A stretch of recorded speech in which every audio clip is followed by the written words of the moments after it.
جب ایک انسان ایک حرام کا لقمہ کھاتا ہے تو 40 دن تک اس کی نماز جو ہوتی ہے وہ خراب ہو جاتی ہے. 40 دن کی نماز. آج ہم کہاں جا رہے ہیں؟ 40 دن تک کی اس کی نماز خراب. انسان جب حرام لقمہ کھاتا ہے تو اس کے اندر جو اعمال کی رغبت ہوتی ہے وہ ختم ہو جاتی ہے.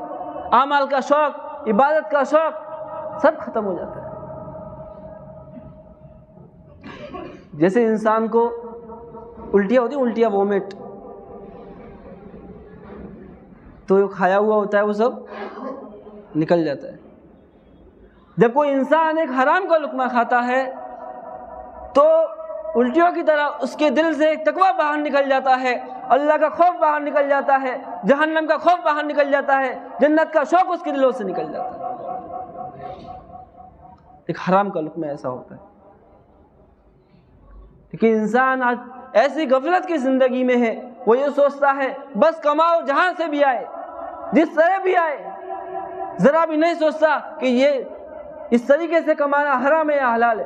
کبھی بھی نہیں پوچھا کہ میرا یہ طریقہ کار ہے کاروبار کا، کہیں ایسا تو نہیں اس میں سود ہوتا ہو، ناجائز ہو، ناجائز طریقہ ہو. کبھی ہم نے پوچھا کہ کسی سے کوشش نہیں کی. ارے وہ بات تو چھوڑیے، آج کھلم کھلا لوگ سود کھا رہے ہیں. یہ بات کہاں تک آ گئی؟ کوئی انجانے میں کوئی کاروبار میں کوئی ناجائز شکل پیدا ہو جائے اس کو پتہ نہیں ہے، وہ تو دور کی بات ہے. لیکن آج حالت یہاں تک پہنچ چکی ہے کہ لوگ کھلم کھلا سود کھا رہے ہیں. مسلمان کہاں سے ان کی روزی میں برکت ہوگی؟ کہاں سے اللہ تعالیٰ کے فیصلے اچھے آئیں گے؟ خود اللہ کے نبی نے فرمایا اعمالکم اموالکم، تمہارے اعمال ہی تمہارے حکمراں ہیں، تمہارے فیصلے. جب اعمال ایسے جائیں گے، حرام روزی کھائیں گے، تو کہاں سے فیصلے اچھے ہوں گے؟ کہاں سے اچھے ہوں گے؟ اس دنیا میں آنے کے بعد اور اس کی زیب و زینت کو دیکھنے کے بعد، اس کے ظاہری حالات کو دیکھنے کے بعد انسان یہ سمجھتا ہے کہ میرے پاس اگر مال ہے تو کامیاب ہوں میں. انسان یہ اپنی زبان سے بھی بولتا ہے کہ بھائی جس کے پاس مال ہوگا آج اسی کی عزت ہے، اسی کی قدر ہے. ارے ہم کس کی عزت کے پیچھے پڑے ہوئے ہیں؟ ان دنیا والوں کی نظروں میں اچھا بن کر کیا کرو گے؟ ارے اللہ کی نظروں میں اچھا بنے. اللہ کی نظروں میں کب اچھا بنیں گے؟ اللہ تعالیٰ نے فرمایا ان اکرمکم عند اللہ اتقاکم، تم میں اللہ کے نزدیک سب سے زیادہ معزز عزیز وہ شخص ہے جو تم میں سب سے زیادہ اللہ سے ڈرنے والا ہوگا. آج ذرا ہم دیکھیں اپنے دلوں میں جا کر اللہ کا خوف ہمارے دل میں کتنا ہے، کتنا اللہ سے ڈرتے ہیں. کبھی اگر ہمیں یہ معلوم ہوا کہ بھائی یہ حرام کا ہے اور ہم نے کھا لیا ہے تو کبھی ہم نے کہہ کر کے اس کو باہر نکالا؟ ارے اس کو تو چھوڑیے، سامنے آ گیا اور ہمیں معلوم ہوا کہ یہ حرام کا ہے تو کیا ہم نے اس کو نہیں کھایا؟ کتنے ڈرنے کی ضرورت ہے، کتنا اللہ سے معافی مانگنے کی ضرورت ہے. آج مسلمان کہاں جا رہے ہیں؟ انسان دنیا میں آ کر ظاہری زیب و زینت کو دیکھ کر اسی کو کامیابی کی چیز سمجھتا ہے، حالانکہ اللہ تعالیٰ تو فرماتے ہیں اِنَّا جَعَلْنَا مَا عَلَى الْأَرْضِ زِينَةً لَهَا لِنَبْلُوَهُمْ أَيُّهُمْ أَحْسَنُ عَمَلًا، کہ بے شک وہ چیزیں جو ہم نے زمین پر بنائی وہ تو اس دنیا کی زیب و زینت ہے تاکہ تم ان کو آزمایا جائے کہ کون اچھا کام کر کے آتا ہے. آگے کیا فرمایا وَإِنَّا لَجَاعِلُونَ عَلَيْهَا مَا صَعِيدًا جُرُزًا، کہ بے شک جو چیزیں ہم نے بنائی ہیں ایک دن ملیہ میٹ کر کے رکھ دیں گے.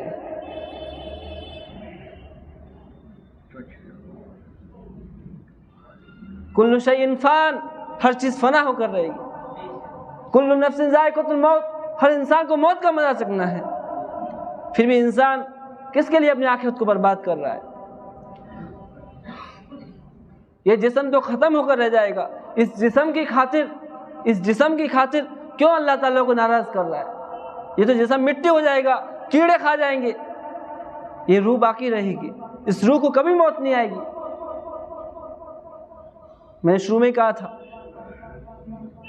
کہ یہ روح ہمیشہ باقی رہے گی اور یہ ختم ہو جائے گا، لیکن انسان اس جسم کی خاطر پوری زندگی لگا دیتا ہے۔ کیوں ایسا؟ ایسا اس لیے کیونکہ وہ جو محنت کر اس جسم کو فائدہ پہنچا رہا ہے، اس جسم کا فائدہ اس کو نظر آ رہا ہے،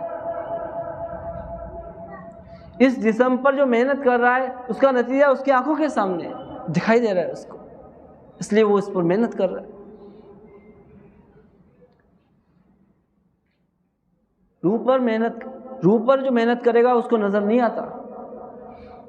اس لیے آج ہمارے کاروبار اور ہماری روزیاں ایسی ہو گئی ہیں جس کی وجہ سے ہمارے دلوں سے اعمال کا شوق ختم ہو گیا ہے، رغبتیں نہیں رہی اعمال کی۔ آج ہماری تلاوتیں چھوٹتی ہیں، آج ہماری نمازیں تک چھوٹ جاتی ہیں، ہمیں کوئی ذرا بھی احساس نہیں ہوتا، فرض نمازیں چھوٹ جاتی ہیں۔ ارے صحابہ کا تو یہ عالم تھا کہ اگر کوئی صرف جماعت چھوٹ جائے تو ہفتوں اس کا سونگ منایا کرتے تھے۔ آج ہم کس کی امت ہیں؟ کس کو ماننے والے ہیں؟ کہاں جا رہے ہیں؟ اللہ تعالیٰ نے انسان کو جھنجھوڑنے کے لیے قرآن میں کیا نہیں فرما دیا کہ انسان سمجھے تو صحیح۔ اللہ تعالیٰ بار بار فرماتے ہیں افلا تعقلون، کیا عقل نہیں رکھتے ہو؟ کیا سمجھتے نہیں ہو کہ اس معمولی سی زندگی کے لیے، اس تھوڑی سی زندگی کے لیے اپنی ہمیشہ کی آخرت کو برباد کرنے پر تلے ہوئے ہو؟ ذرا سوچو اور اپنی آخرت کے پیچھے لگو۔ وہ کیسی آخرت ہوگی کہ اگر انسان اچھا عمل کر کے جائے گا تو اللہ تعالیٰ ایسی جنت دے گا، ایسی جنت دے گا اس کو جو نہ کسی آنکھوں نے دیکھی ہوگی، نہ کسی کانوں نے جس کے بارے میں سنا ہوگا، نہ کسی کے دل پر اس کا خیال گزرا ہوگا۔ ایسی جنت اللہ تعالیٰ دیں گے، ایسا باغ اللہ تعالیٰ دیں گے۔ لیکن ہم یہ سوچتے ہیں کہ دنیا میں اپنی من مرضی کرو، کیا ہوگا؟ کچھ نہیں، بس غفلت کی زندگی ہے۔ یہاں اگر ہم اپنی من مرضی کر لیں گے تو وہاں پر پھر وہی ہوگا جو اللہ چاہیں گے، کیونکہ اللہ تعالیٰ نے صاف صاف قرآن میں فرما دیا فمن شاء فلیؤمن ومن شاء فلیکفر، جو چاہے ایمان لائے، جو چاہے کفر کر لے۔ انا اعتدنا للظالمین نارا احاط بهم سرادقها، بے شک ہم نے ظالمین کے لیے آگ کو تیار کر رکھا ہے جو ان کے تناؤں کو بھون کر رکھ دیں گے۔ اللہ نے تو دو اختیار دے دیے ہیں، دو راستے پکڑا دیے، یہ سیدھا راستہ ہے، یہ الٹا راستہ ہے۔ اس پر چلو گے کامیاب ہو جاؤ گے، اس کو پکڑو گے ناکام ہو کر رہ جاؤ گے۔ یہ انسان کو اختیار بھی دیا ہے، اگر اس پر چلے تو ضرور ناکام ہوں گے، اس پر چلے تو ضرور کامیاب ہو جاؤ گے۔ لیکن انسان کی عقلوں پر پردہ پڑ گیا اس دنیا کی ظاہری شکل و صورت کا، اور پھر وہ اس راستے کو اختیار کرتا ہے اور سمجھتا ہے میں کامیاب ہو جاؤں گا۔ کہاں سے ہوگا؟ ارے ٹرین پکڑی ہے دلی کی اور کہہ رہا ہے میں جے پور پہنچ جاؤں گا، کیسے پہنچے گا جب اس نے راستہ ہی غلط پکڑا ہے؟ تو پہلے اپنی منزل تو طے کر اور اپنا سفر تو طے کر، کہاں پہنچنا ہے تجھے، اپنا راستہ تو صحیح پکڑ۔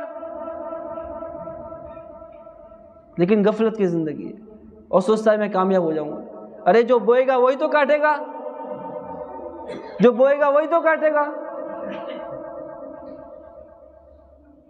بویا کچھ اور ہے، سوچ رہا ہے کاٹوں گا کچھ اور، ایسا کیسے ہو سکتا ہے؟ جو عمل کرے گا وہی بھگتے گا، جیسا کرے گا ویسا ہی پائے گا۔